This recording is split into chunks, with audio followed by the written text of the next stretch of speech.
Well, I was very involved in the record business, in pop and rock and roll. At the time, I call it the golden era. It was a smaller business, a more immediate business, and I was a young guy and was very much a part of it. It helped also that LA just exploded as a music center, just as I was coming into the business. So it was a great time for me. Before the corporate thinking took over the business, the independent record companies ruled, and I was one of them.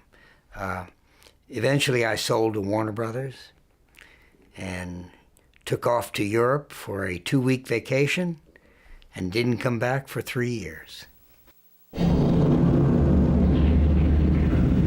I decided I'd like to try my hand at films. Yes, it's very different from writing songs. I mean, because you serve the scene, and you can use melody to serve the scene, but you have to set it as a dramatic cue. You know something, when you really get something good, why take away from it? And I think that's the theory.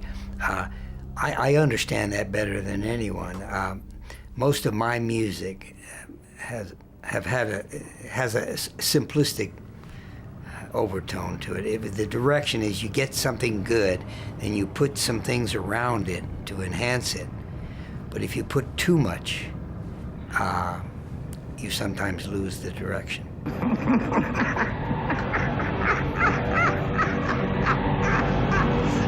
Well, yeah, I mean, how about Johnny Williams, who is a fantastic composer, and he's probably most known for gong gong, gong gong, gong gong with the shark. That you can't get any simpler than that, but it was very effective. Bill produced that movie, and Billy Friedkin was hired to direct it.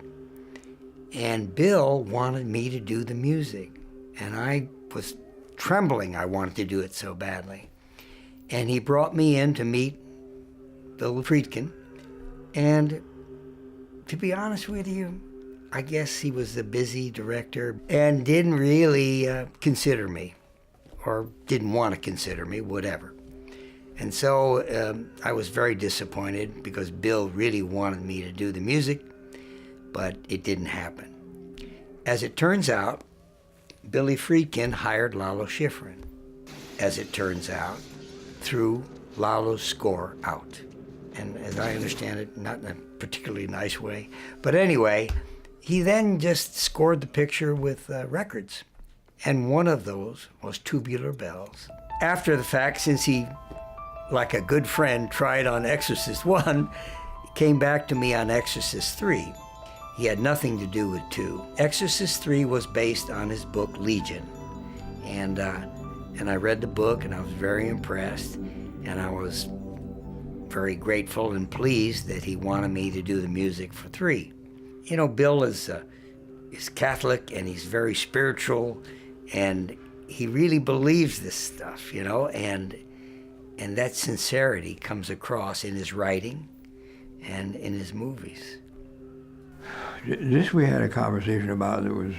I wasn't sure. I had nothing against DeVorzon's work, but he was not recognized as a guy that understood the thrill aspect, understood this kind of picture to my knowledge. I've only seen a couple things he's done. The composer that comes to mind for me is Bernard Herrmann. I mean, he could scare the hell out of anybody with his dramatic cues, and very different and very ominous. I think we ought to look at some other people.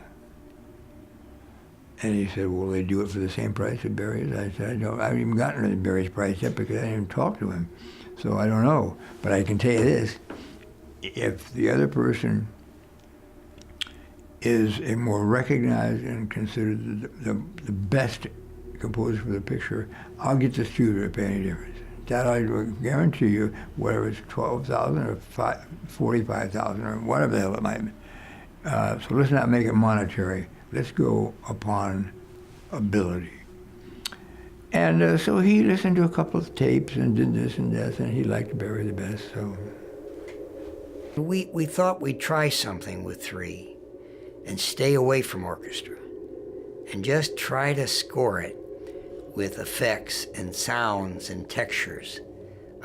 So it had nothing to do with a written or arranged or orchestrated score. And I think it worked for the most part. Sometimes I missed the leaning on an orchestra. It got a little, tough to just try to do it with textures and effects. About every synthesizer under the sun.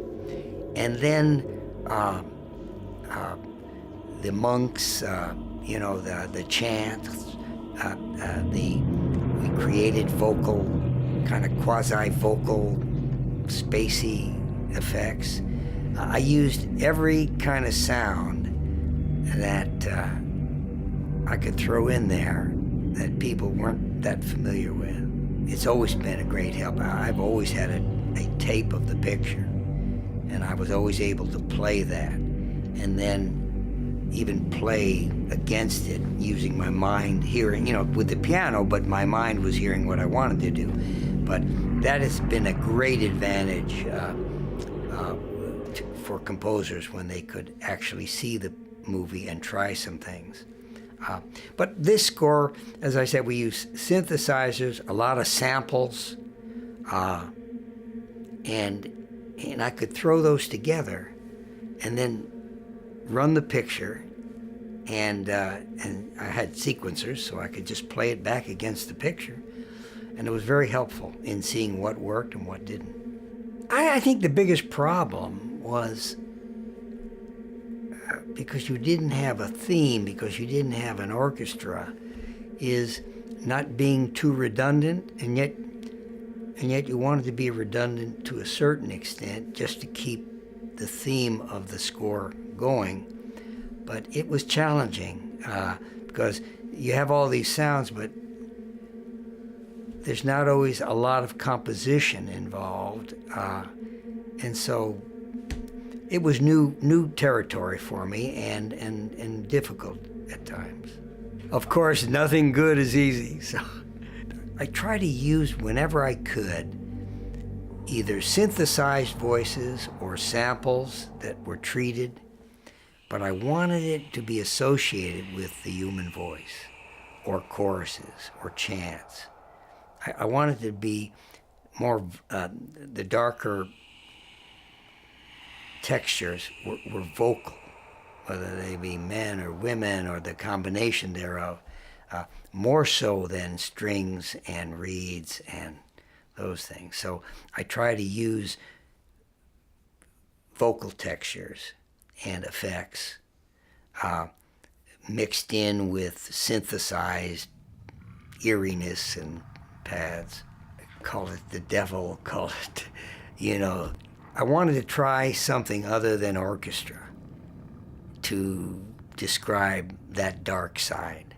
With orchestra, then you have cellos and the dark tones, but people have heard that in every horror movie going.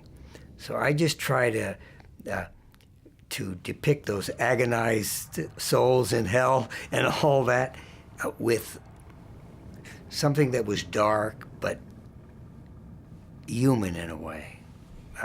I don't know if I pulled it off, but that was what I was trying to do. The Gemini is dead. No, I am not! I'm alive! I go on! I breathe! Look at me! Look at me! And tell me what you see! Well, there was this scene with the Gemini killer, I think Brad Dourif. He was in this dark cell, and he was a very evil, diabolical character. And I had to be very subtle. I had something kind of rumbling in the background. I really went ultra simple, hoping that you would just know that darkness was there without putting it in your face. And that was hard to do because it just came. It was kind of a dark version of Johnny Williams' whoomp, whoomp with the shark. This was just kind of a spacey reminder that this person was very evil and very dangerous. I like plays. The good ones, Shakespeare. I like Titus Andronicus the best. It's sweet. Bill is a wonderful writer, and his movies have a lot of dialogue. And sometimes this was difficult to have both. To have the dialogue that was important and the frightening power that the music should have had. So it was a trade-off, and sometimes it was a trade-off that I had to just give way to dialogue. So it was, in a way, a little less satisfying for me because I needed to hear that texture and at the right volume. But it doesn't work if you can't hear what the people are saying, so I had to defer to the dialogue. There was still so much killing to do, and there I was, in the void, without a body. You know, you were sitting in on a tormented soul talking to a psychiatrist, and they were both trying to figure out what was happening, and so there was an evil, kind of ominous quality to it, and yet one man was trying to understand the other. So you had to be subtle in suggesting that menace without going over the top with it. So it had to be a little cerebral and dark. Well, no, when I did Exorcist 3, synthesizers had definitely arrived. And my goodness, I used so many different synthesizers. And samplers were big, and you could sample anything and then color it, and change it, manipulate it. So there were all the tools you could ask for to do what we tried to do.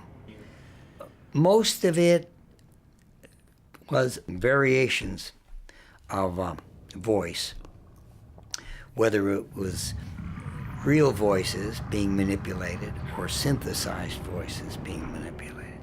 But the whole direction was to try to keep it vocal more so than orchestral. I went under every rock, samples, I got people in the studio, played around with synthesized voices and treated them. It was fun and games. The guys at the studio had some opinions and second thoughts, and they wanted Bill to try some things. And I don't think he was that happy, but he had to listen to the guys at the studio. So I think I even seem to remember we went in and did some orchestral stuff, but I'm not sure whether they used it or not. I don't know how objective this is. I liked it. I thought Bill did a great job directing it. I loved the book that it was based on, and I was generally pleased with my contribution. A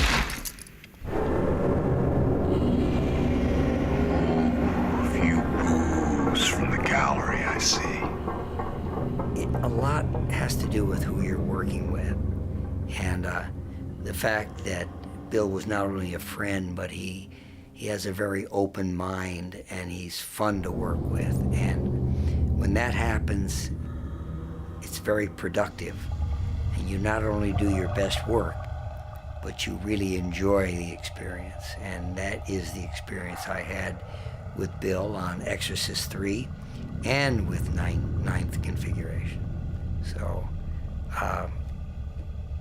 those are just pearls, and to see that one of those have really held on just makes me feel that much better about our collaboration.